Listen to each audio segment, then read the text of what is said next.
Hey everyone, Matt here. Welcome back to On The Mend. This show looks back to move forward, right? So we thought today we're going to do something slightly different. We're actually going to take a little trip down memory lane, which I'm a bit scared about, if I'm honest, Gemma.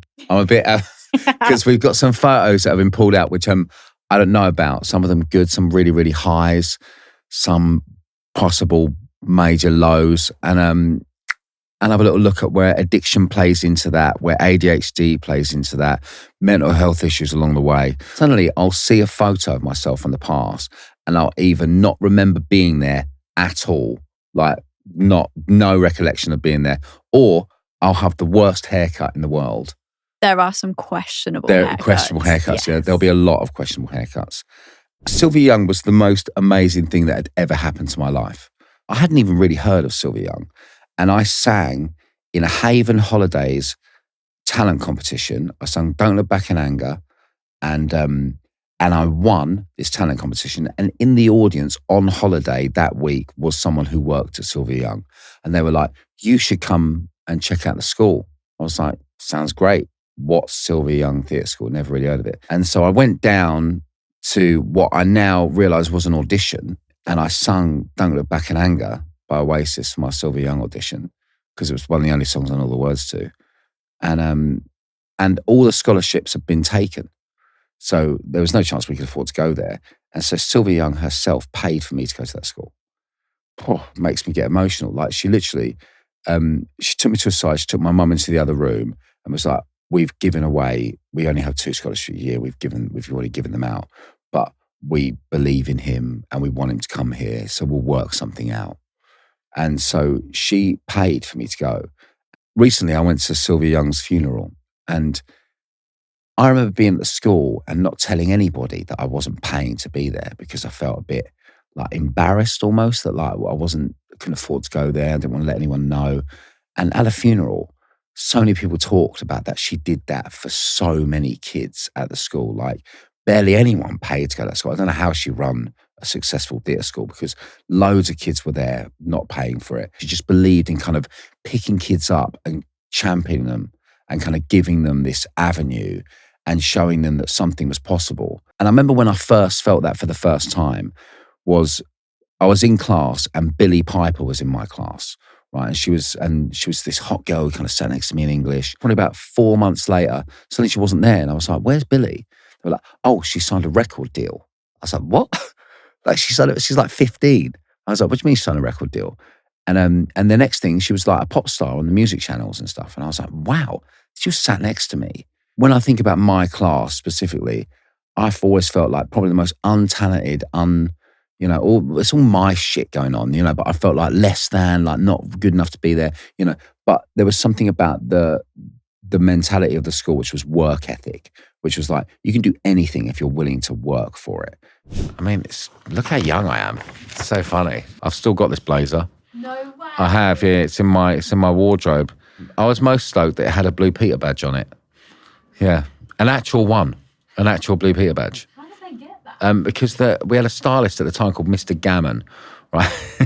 I loved Mr. Gammon, right? The 2 things about this, which is Mr. Gammon, which he made this blazer for me, and I wanted it to be like safety pins and stuff, and loads of bands and things that I loved, and he had a random Blue Peter badge that he got from another celebrity that he styled, and he just kept it, So he had it in his thing, and he gave it to me. It's on my what I go to school for blazer.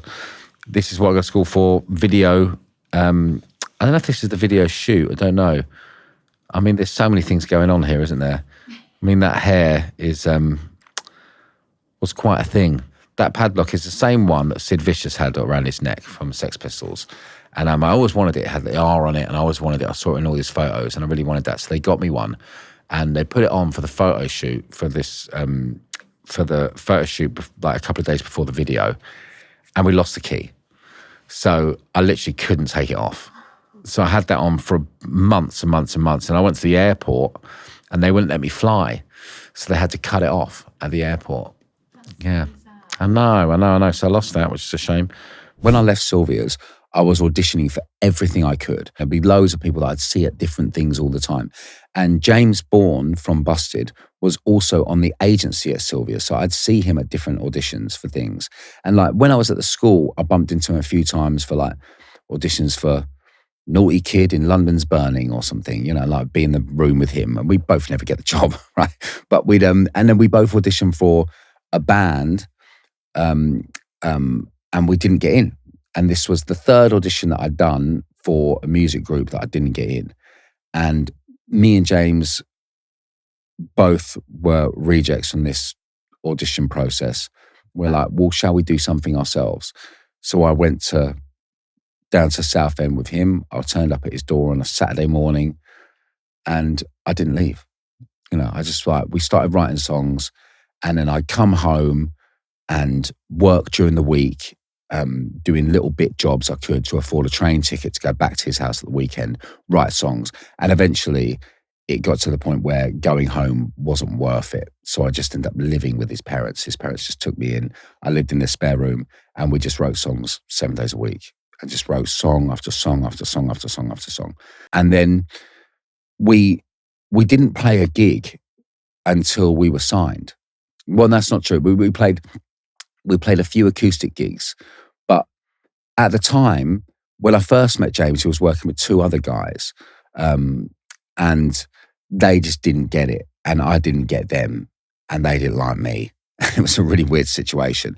And so me and James then formed this songwriting duo. And the other guys didn't like the songs that we were writing. And so we got rid of them. And we were like, right, now we've got to form a band around us 2. And we didn't for about 2 years. We just kind of just wrote with us 2. And so we went to see record companies with the first Busted album completely written. And everyone said no. We had the same songs, same first album that you have heard if you're a Busted fan. That album was written by me and James. And we went to record companies and we're just like, we don't get it. We like the songs, but you 2 are weird, which we were, so I kind of got it. And so we held an audition in London and Charlie Simpson walked in. And I just remember him walking into the room and going, please be able to sing. And he could sing and he could play guitar better than both of us. We're like, this guy's amazing. He was massive as well, and his really big baggy jeans on. I was like, everything about him was wicked. Heard him speak. I was like, he's posh as well. It's different to us. James was so Essex at the time. I was so South London, and it's posh. I didn't realise people spoke like him. I thought only the Queen spoke like him.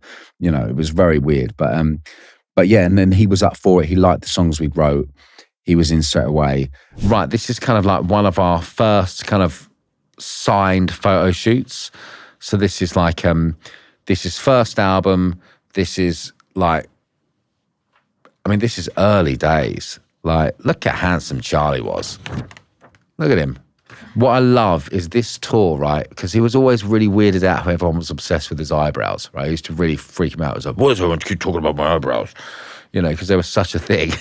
And this time, on the back of his plectrum, he's just got 2 eyebrows, which I'm like, you genius legend. He's leaning into it, finally. But yeah, I love this. It's very early noughties, isn't it? Yeah. Everything about it screams 2002. How old are you? I'm 19. You look younger. Yeah, I do look younger. I look about 16, don't I? There's that Padlock. So this was around the What I Got to School For video. Padlock era. Stuck in Padlock era. Yeah. So what was it like when things suddenly exploded? Signing a record deal was an amazing experience. It's something you hear about and you watch in movies. It's very kind of weird. We literally just signed in the office and went out for dinner and got pissed with the record company. And was like, cool, this is quite grown up. Charlie came and sung some of the parts that me and James had sung previously and made them sound 100 times better with his voice on. And then we basically gone back with Charlie to these record companies that said no, and all of them said yes. I was like, oh, what we were missing was handsome frontman. Great, Bob, job done. But it was amazing, and it happened really fast after that. And then we had a date for our first music video, and I'll never forget turning up to the first day of that because there was trucks. There was massive lights being wheeled off of trucks, and there was 100 extras. And I was like, oh my God, this it felt like a movie set. What video was it? This was What I Got to School For. So this was the first single. It was a bit tongue-in-cheek, a bit naughty. because we were kind of in no man's land, really. We weren't really a rock band. We didn't really belong to like the alternative music scene. You know, all the bands that we thought we were going to be like when we first signed a record deal, we thought we were going to be like the British Sum 41. We were massively influenced by pop punk. So it was kind of like, it was this mismatch of worlds, really, you know, but we didn't really fit anywhere because at the time, if you were in pop music, you were a boy band or you were a girl band or you were a solo act. We were like three lads who were doing kind of pop music, but it wasn't really like any other pop music out there. I suppose the only other person that was doing anything like us was Avril, who was who was releasing around the same time as us. But it was just coincidence that she was releasing about the same time as us. We didn't know she was around until we were releasing our first records. So it was we found ourselves in this weird kind of world where we didn't really fit in with anyone. So we would do these road shows, right, where we'd turn up to this gig and we'd be on second, right? And it'd be like a summer road show. So there'd be like 12 acts on the bill. And I don't know, it'd be us, Atomic Kitten, you know, someone else, Westlife, or Gareth Gates was a big hit at the time. So everyone had like, I Love Gareth posters on. And these three spotty kids with guitars would walk on stage and play What I Go to School For. And it would kind of be like, I don't really know what to think about this. And then we started to get more and more of a fan base over that summer. People would come, especially for us. When I think back to early days of Busted, I was always in trouble with management for drinking too much. Like, and at one point, we had this weekend in Germany where I just disappeared pretty much. I was there for the job, but then like we missed our flight because I was lost and no one could find me. And I turned up and I only had one shoe on. We had to go to the airport and I was kind of walking through the airport with one shoe. And it was like everyone was not talking to me and I was in trouble because we'd missed a plane. So we'd had to buy new tickets. And like, we weren't like a big band at the time. This was like, record company are going to be pissed off at us for this. And I remember sitting on the plane and I had these big over-the-ear headphones, but I'd run out of batteries on my Walkman. And so I just sat there with them on. And so I could hear everything that everyone was saying. And I heard our manager talking to James and Charlie about replacing me because he said, this is problematic. He's going to be a problem. You might want to think about this. And James was like, stood up for me and was like, absolutely not. This is me and Matt's band. You know, what are you talking about? Oh, but, you know, and that's stuck with me. That it's a bit of a weird conversation, but he was actually our manager's assistant, you know, who was doing this, but he was very much active in part of our band. But I remember that and thinking, you arsehole, you know, we wrote these songs. This is my band. That made me go, right, okay, whatever happens, I'll be first on the bus. I'll be first at the airport. I'll be first, you know, even if I've been up all night, I will make sure that I'm not late. I will not be, you know, let people see me for what I really was, which was falling apart. And even in the early days, I was drinking and using drugs excessively. Like as soon as I had money, I was buying anything I could and kind of using excessively from 18, really, you know, and it was out of hand then, you know. So what happened subsequently was more out of hand. But even from the early days, it was pretty bad. Not wanting people to know how bad things were was a constant in my life. Like I never wanted anyone to show that I was struggling because I thought they'd just get rid of me, you know, or I thought everything would be taken away from me if I showed people that I was struggling. You know that feeling when you wake up and it's like you've slept, but you're still knackered? Well, I used to blame the kids, the late nights, my busy schedule, basically everything but what I was actually sleeping on, my mattress. Turns out that was a problem all along. When you're trying to rebuild yourself as a husband, a dad, a mate, whatever, you learn that good sleep isn't just a luxury, it's what you need to fill those roles. So over at On The Mend, my podcast, we switched to Simbra, hybrid mattress. We chose this mattress as we learned the hybrid layers adapt to your body, keep you cool and give you proper support. All of this helps so much when you're waking up refreshed and you're not dragging yourself through the day. So you can become a better version of yourself through the power of sleep. Simba's won over 100 sleep awards and 6 Which Awards, best buys, and I get why. You get over a 200-night free trial, a 10-year guarantee, and flexible finance options. So there really isn't a risk, and you'll get to see how amazing you really, really sleep. Honestly, it's amazing how much better life feels when you're well rested. Head to simbasleep.com/on-the-mend and give yourself the rest you deserve. Ever feel like you're burning the candle at every end? That was me on tour, back-to-back shows, brutal travel, barely any recovery time. And let's face it, I'm not 25 anymore. I mean, my body was like, mate, what are you doing? So before the next leg, I switched things up and started taking Vitals by Heights. Just 2 capsules a day, packed with 20 essential nutrients for brain and body, omega-3s, B vitamins, D3, all the good stuff. I mean, Heights has massively transformed the way I tour. I used to have trouble sleeping, not be able to fall asleep, be wide awake for hours, or fall asleep, wake up in the middle of the night, not be able to get back to sleep, then have to do a whole new day the next day, feeling pretty groggy. You know, Vitals has changed that for me. This isn't some gimmick brand either. Heights is formulated by doctors, backed by science, and trusted by elite performers. There are literally thousands of 5-star reviews to go along with it, right? If you want to simplify your routine and feel your best, head to heights.com/OTM and use the code OTM20 for 20% off your first subscription. Trust me, you'll feel the difference. And so I never told anyone. You know, I was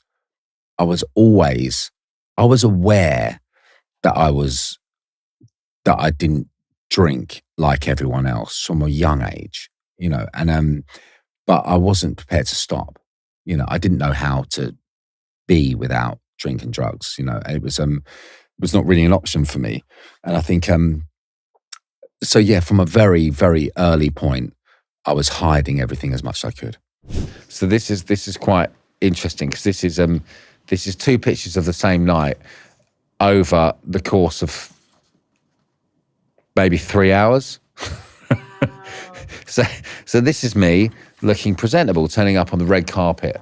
Like, look, presentable band turning up on the red carpet. This is 3 hours later. Complete carnage is happening. Isn't that funny what could happen in the space of a few hours? That's so great. And so we won these 2 Brit Awards, and I ended up back at someone else's flat doing drugs till God knows what time in the morning with like a bunch of people that I hardly knew. And my 2 bandmates had the best night of their life, you know, and they ended up in a kebab shop with paparazzi outside with their Brits in hand. There's all these pictures of them. I woke up the next morning to these pictures, you know, and going, oh no, I was here doing this, you know. It was such a shame that I missed that, you know. But that night was, I don't know, there's something about, like, I've watched the Brit Awards since I was a kid, you know, since I was a tiny kid. Like, the Brit Awards was the biggest thing in the year, and we were winning. You know, and every time our name was announced, the place went nuts. I was like, wow, we're like, because there's something really funny about when you're in it, you don't really see what impact you're having. You see your little version of things, but you don't really see the bigger picture, and you don't really see how big we're becoming, you know. And you're playing arenas and stuff, you know, but for us, we were always about like, don't get ideas above your station. You're only as good as your next hit. Where's the next album coming? We never really got a chance to enjoy anything. And I think that night we went, right, we've kind of landed a bit. We can make the most of this night. And I obviously disappeared on my own and got up to mischief, you know, but it was a real moment of like, right, we're here. One of my biggest regrets was not being with those 2 that night. You know, James and Charlie had this moment together, and I missed it, and I do regret that. I see that picture every now and again. They're in a kebab shop with my flatmate, who was with them, you know, who didn't behave like me, you know. So my flatmate's in these pictures with those 2, and I'm in someone's flat somewhere. Yeah, it was very secretive, very secretive. It was hard kind of keeping these secrets and forgetting where I was and making up excuses and all that kind of stuff. It was exhausting, you know, but at the same time, those were good days as well. You know, there was a lot of that secrecy stuff going on, but at the same time, we were enjoying ourselves. We were having a good time. You know, it was only after that, I think, after that Brit Awards, that things started to really peter off, and not because of my behaviour, because the band was falling apart. I remember being in New York with Charlie, and we basically the American record company were very excited about us. They had a big campaign to break Busted in America. And we had this show on MTV, like we were going to be hyped as the next big British thing to hit America. And they were throwing loads of money at us. And Charlie was absolutely miserable. Charlie joined the band. We got signed 2 weeks later. So Charlie joined this band on a bunch of demos that sounded like Blink-182 in a garage, right? That we made in a bedroom. And we then got packaged as this kind of smash hits band. And he never intended to be in that band. He thought he was signing up to this Blink-182 in a garage band. He was finding it really tough. But it was doing so well. Like at the time, we were the biggest pop band in the country. And we were kind of like, we were killing it. Like everything we released went to #1. Everything we did was selling out. Like we sold out tours the day they went on sale. Like we were kind of like, from an outside perception, we were smashing it.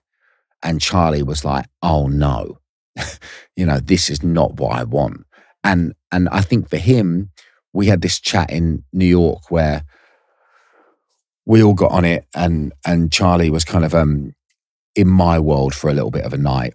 And we had a bit of a heart-to-heart in a hotel room. He didn't want to do Busted anymore. And if I'm honest, I was really high. And I was like, mate, do what you want. Believe in yourself. Go for it. It wasn't until the next day I was like, oh shit, Charlie's going to leave my band, So I saw it coming. And then before we knew it, there was a press conference announced. I think James's dad told him that Charlie was leaving the band. And he rung me and was like, what do you want to do? Should we do it without him? And I was like, no.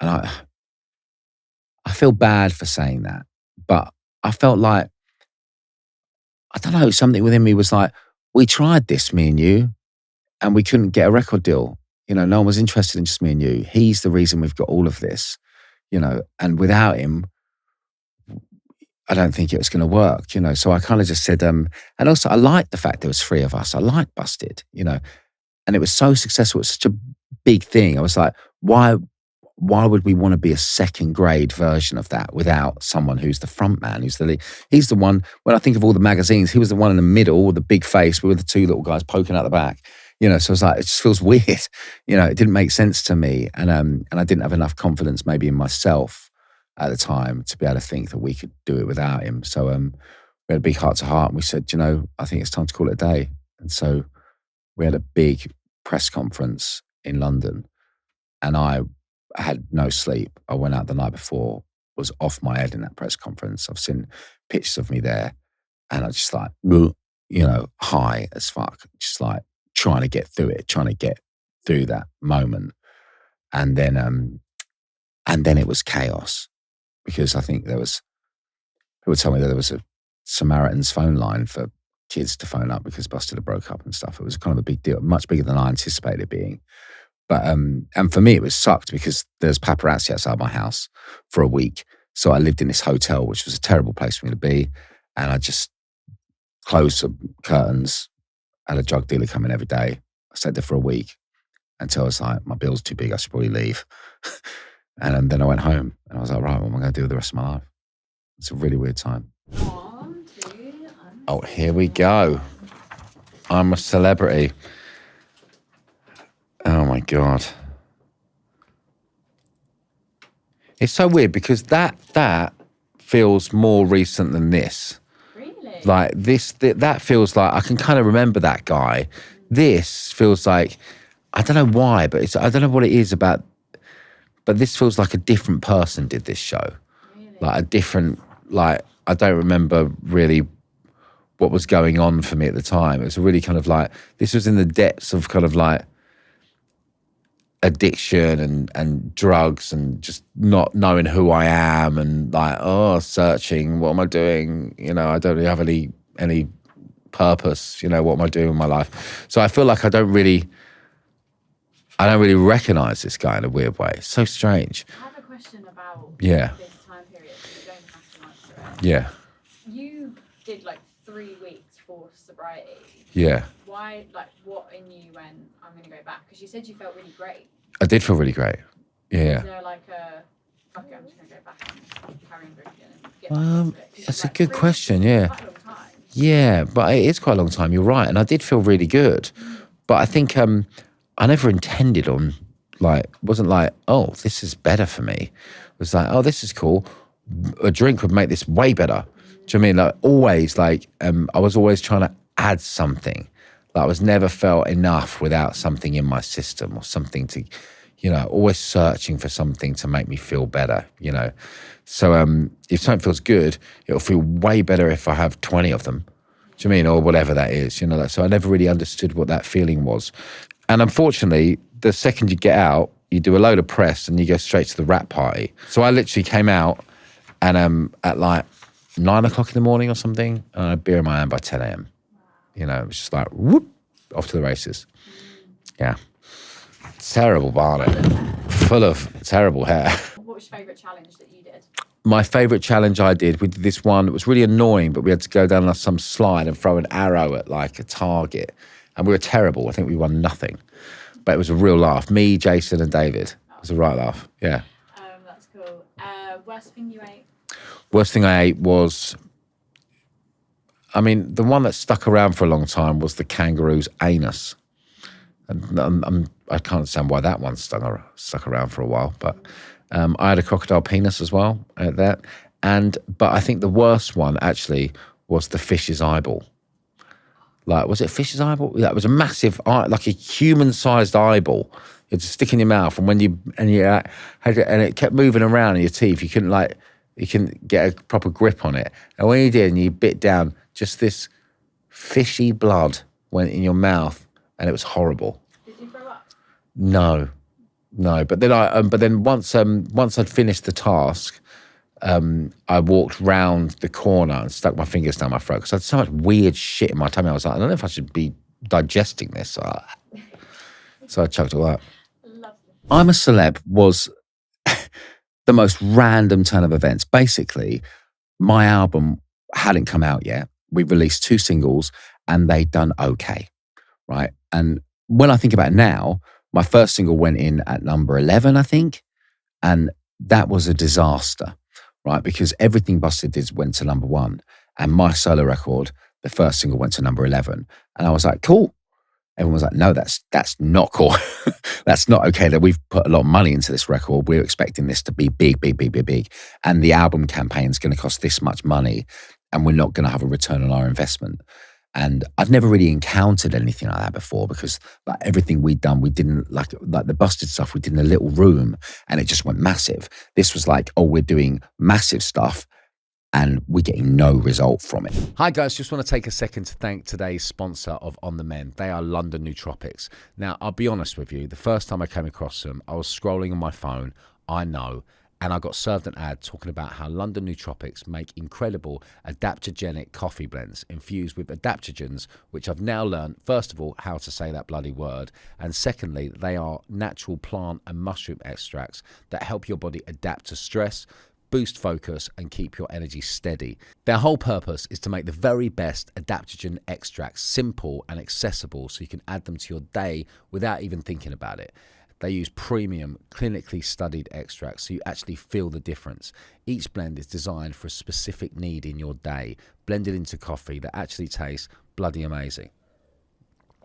Honestly, it's the best coffee I've tried, right? It's so easy. Just pour it in, mix it up, you get a great tasting coffee. My favourite is the Flow Blend. It helps me get into the podcast headspace. Head to londonnootropics.com to find out more. Everyone was really worried about what was going to happen there. And I got wind that the record company were thinking about not releasing my album. And at this point, all I had was this album. Like the only bit of like hope or drive to do anything in my life was based around this piece of work that we spent a couple of years making. And I really wanted to see it through. I really wanted this album to come out. The thought of the album never being released was just incomprehensible to me. So I went into the record company. I was like, what do we do? I will do anything. What do you want? They were like, okay, we need to raise your profile.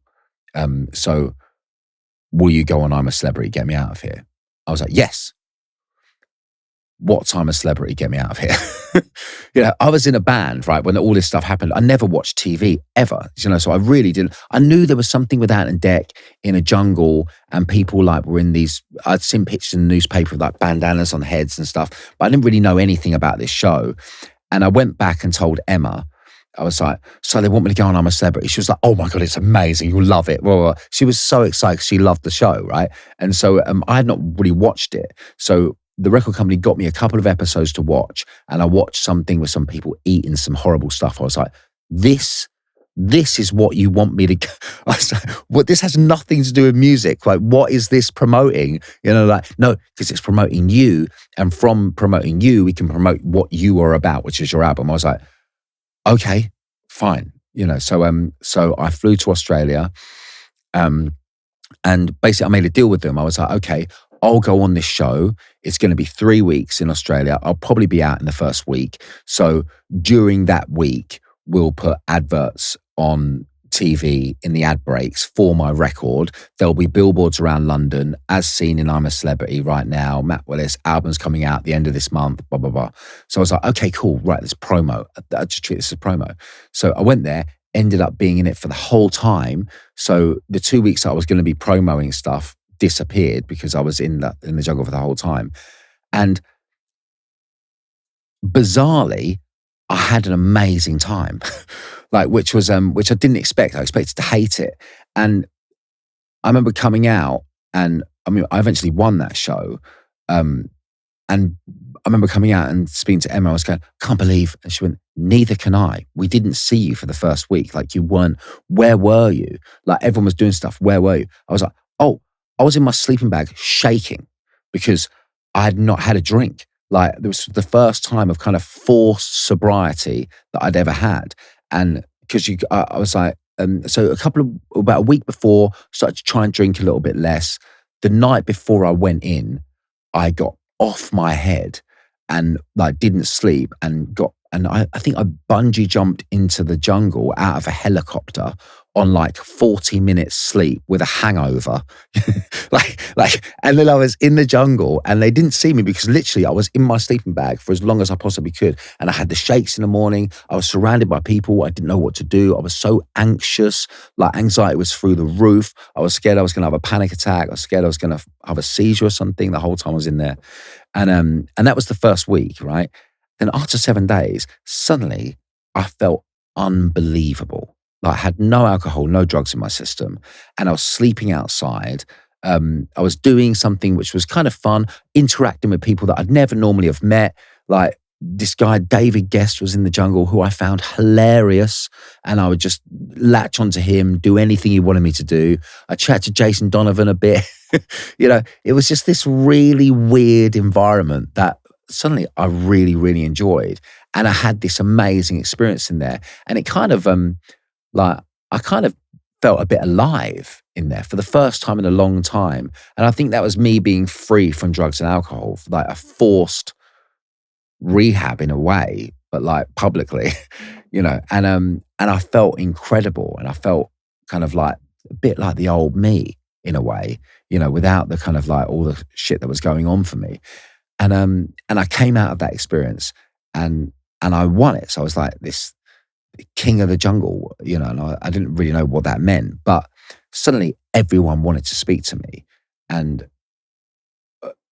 so I was expecting to be able to go, right, great, album's out, wicked, brilliant. Everyone wants me on their TV show, on their panel show, on their thing. Great, we're going to go there, we're going to do performances.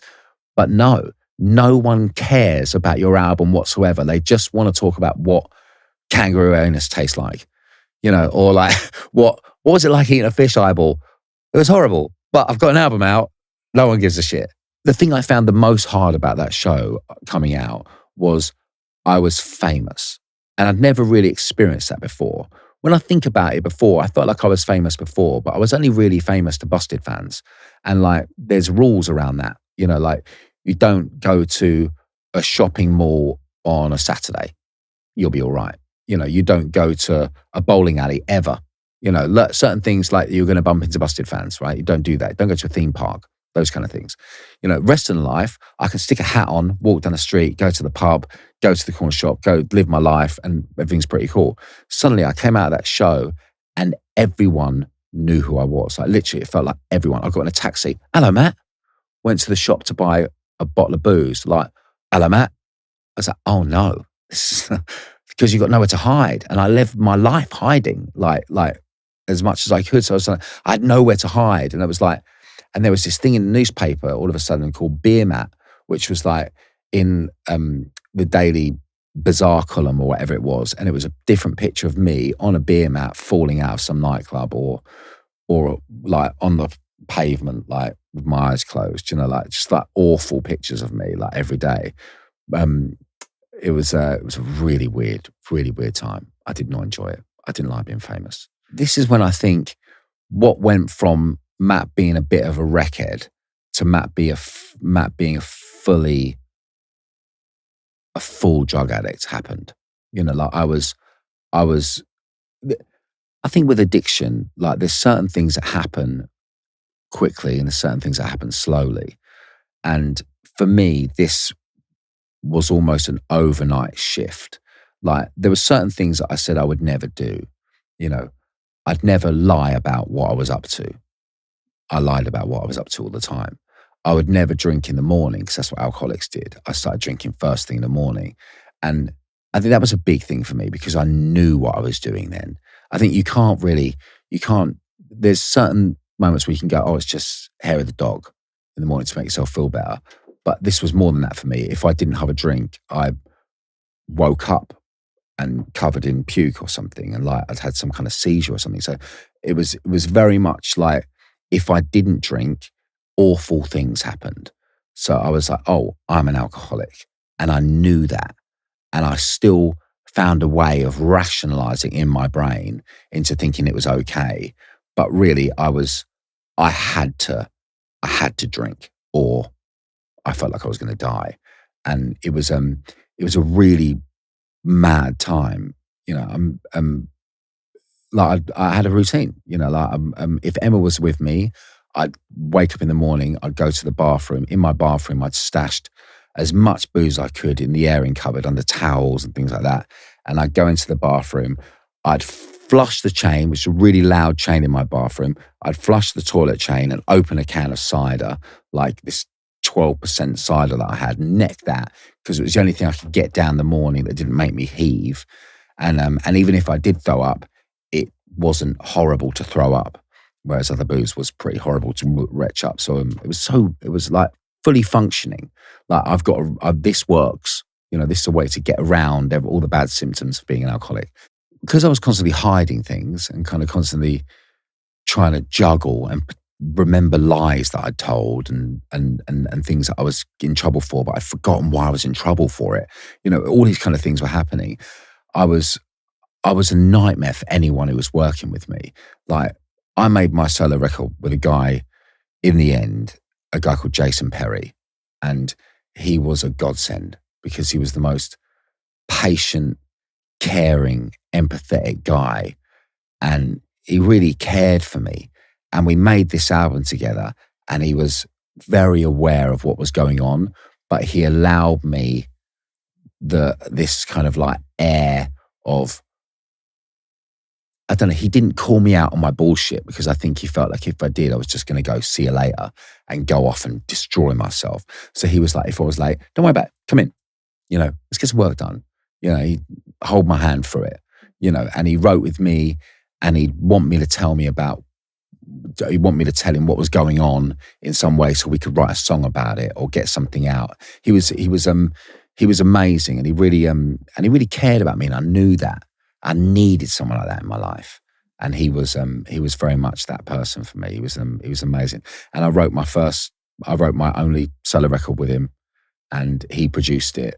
He was incredible. It took forever because I was in real trouble, and I think I went to rehab during this time, and the reason I went to rehab was because I was in real trouble with the record company because they booked studios for me and I didn't turn up, or they booked sessions in places, and I didn't turn up, and it cost them money, and they were throwing money at this album, and I wasn't delivering, and we were already late on the delivery date, and I was like, oh, I'm in real trouble here. What do I do? And I think everyone knows that I'm drinking and using all the time, and I don't know what to do about it. So I was like, right, I know, I'll go to rehab, because then that will show them that I want to do something about it. But I don't really want to do anything about it. I just wanted to get off my back. So I went to rehab for a week. It was a 28-day program. I said, I'll give you 7. I went there, took the drugs they gave me to stop me from having seizures and stuff like that. They tried everything they could to keep me in there. I was like, no, 7 days, see you later. I'm out of here. Told you I was only going to do 7 days. We made a deal, remember? And I was such an arsehole. And then I left and then carried on drinking immediately. And then I think I had to check in again a few months later, because it got really bad really quickly again. And the record company were like, you're going back and you're going to do the 28 days. I was like, all right, whatever you say. But I didn't want to go. So I went there. I did what I was told to do. I stayed there for 28 days, came out. Within 24 hours, I was drinking again. Yeah. So I just didn't take it in. I didn't want to know it. I didn't want to have this anymore. I didn't want recovery yet. And I think that's the thing. I think you've got to, when I think about it, there was plenty of times in that could have been a rock bottom for me, but they didn't hit. And when eventually it did hit to me, it wasn't any worse than any of those times. It was just, I think you've got to have had enough. You've got to want to change. Something in you has got to say, I have had enough of this, and I hadn't got there yet. And I wish I had, because it would have saved years of awful shit happening to people that I love. But I just hadn't had enough yet. So I went there. I went to the Priory twice. I went to this day clinic for a couple of weeks. And then I went to the Provi in Bournemouth just before I got married. This is post-Jungle because of that haircut. This is like 2006, 2007. You look really young there. Yeah, I do. I look a bit healthier. Well, I went to the jungle and I lost a bit of weight. And then I came out and I quickly started to add it back on. But there's a period of time I looked all right coming out of the jungle. But yeah, how bizarre. I love that shirt. It's very, very early noughties, isn't it? Absolutely. It's so noughties. You might as well have a bloody a Smirnoff Ice in your hand. Yeah. Do you know what I mean? It's girls allowed. It's girls allowed, Belle. Exactly what that is. I think this is when things were getting really serious for us too. We'd like coming out of I'm a Celebrity. I think the fact that she was my girlfriend, we were close, but I put her through shit. She kind of got involved with me as Busted broke up. And I think I can only see it from my side of things, but I can imagine what it's like for her. When she met me, I was in this massive band. I was fun. I was going out to everything. We were kind of living this kind of rock and roll life in a way, and she was, and it was, and I was really fun. Everything was really cool. And within a couple of months of being together, my band broke up and I spiraled. And I can't believe she stayed with me, but because the fun stuff was slowly petering off and it was just becoming drama. But we had a connection from day dot. We had something about us that was different than any other girl I'd ever been with. There's something about her, I never wanted to not be with her. I was in relationships in the past. I wouldn't let anyone really see me. I'd be a distant boyfriend because I thought if they saw me, they wouldn't like what they see. But I think with Emma, she saw everything and she still loved it. For some weird, I drove her absolutely insane so many times, again and again and again, but she still, she loved me and it was unbelievable, so I think, and coming out of I'm a Celebrity, it was a weird shock for both of us, I think, because the level of attention was quite weird, but it was never what I wanted. I didn't want to be famous. And I think she knew that, so it was this weird world that we found ourselves in, but it was like, this isn't for me. It's not for you either. Let's try and live our life outside of this, but this stuff, kind of chaos is going on. And we were getting inseparable, really. Inseparable? Is that a word? Inseparable. Inseparable. You know, we wanted to be with each other all the time.